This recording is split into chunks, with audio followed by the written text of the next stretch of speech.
Vážení pestovatelia a vážené pestovateľky ovocia, pripravili sme pre vás sériu inštruktážnych videí s odborníkmi na témy ovocie, kvás, pálenie v pestovateľských páleniciach. Prvým krokom je správne prichystanie ovocia.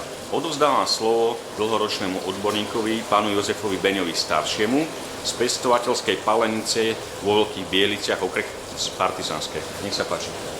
Pre vyrobenie kvalitného destilátu z ovocia je predovšetkým podmienka, aby ovocie bolo kvalitné, predovšetkým zrelé, bez zbavenia všetkých nečistôt, také listie, konariky, zemina, aby ovocie bolo vo svojej kvalite, zrelosti, chuti, aróme. Obrazne povedané, ovocie je najlepšie pre spracovanie kvasu na zem spadnuté. Tam predpokladáme, že už je ovocie maximálne zrelé. V tom prípade treba ovocie očistiť, prípadne umyť, odstrániť všetky možné nečistoty, ktoré som menoval. A dôležitá vec je ovocie zomlieť. Zomlieť na čo najjemnejšiu hmotu, aby sme dosúda nenasypali celé jablka, celé hrušky, celé slivky, celé marhure a podobne, aby sme skrátka dosiahli už koexistenciu kvasu v tekutom stave. V tomto prípade treba sud predtým, než ho hygienicky ošetríme, ak sme spomenuli vápenou vodou, názorne povedané, 10 dekov vápna do 10 litrov vody oplachnúť, vyčistiť, čiže zdezinfikovať proti nejakým zanedbaným pliesňam, nebude a podobne.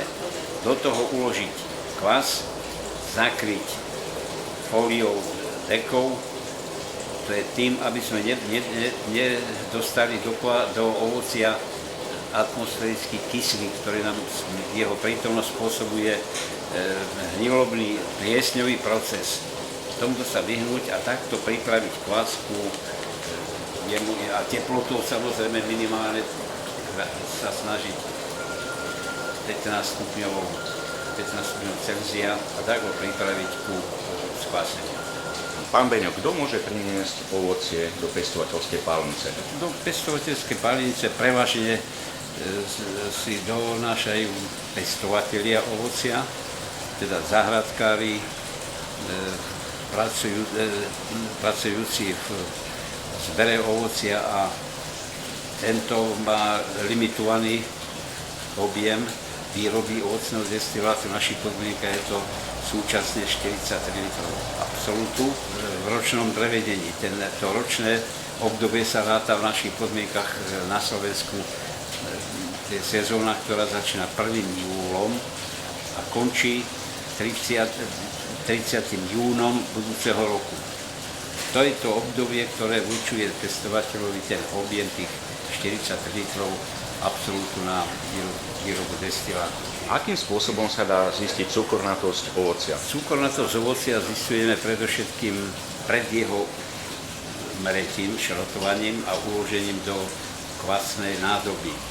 Meriame to muštomerom, a to je sklenený muštomer, ktorý nám ukáže jeho výšku.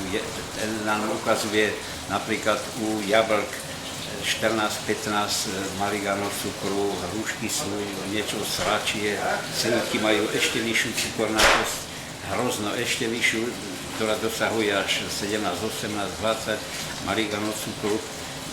Toto meriame muštomerom.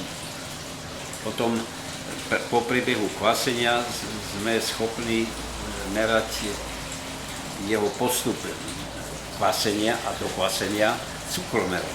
To znamená, že obrazne po nejakých 4-6 týždňoch kvasenia v prostredí tých 15 stupňov Celzia teploty, o ktorej sme hovorili, meriame z odobratej šťavy, čistej, bez nejakých zbytkov, a odmereme cukromerom úroveň jeho dokvasenia. Ten sa nám prakticky nedosiahneme nulovú úroveň dokvasenia, ale tie 3, 2, jeden mariga nám vždy ten zbytkový cukor v tom kvase prakticky ostáva.